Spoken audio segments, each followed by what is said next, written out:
आवाके आगा कंदालू इन अहम ख़बर जे हवाले सां त सूबाई घरू वज़ीर ज़ियाउल हसन लंजार त मुख जवाबदार मारण ते पुलिस खे शाबाश ॾिनी वई आहे। ज़ियाउल लंजार ॾुआरी पुलिस कारकर्दगी खे साराहियो। शिकारपुर पुलिस बचल बयान कयो। घरू वज़ीर खे आगाही ॾिनी वई।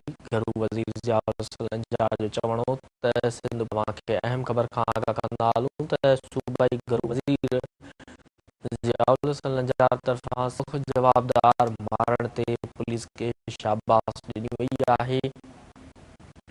सूमर खे ऑपरेशन में मारण ते पुलिस कारकर्दगी खे साराहियो वियो। शिकार में ऑपरेशन कयो। घरू वज़ीर खे आगाही ॾिनी वई।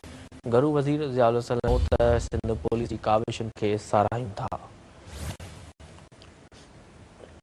अहम ख़बर खां वाक़िआ आगाह कंदा हलूं त सूबाई घरू वज़ीर ज़ियाउल हसन लंजार तरफ़ां सहाफ़ी मुंदहर क़त्ल जो मुख्य जवाबदार मारण ते पुलिस खे शाबाश ॾिनी वई आहे।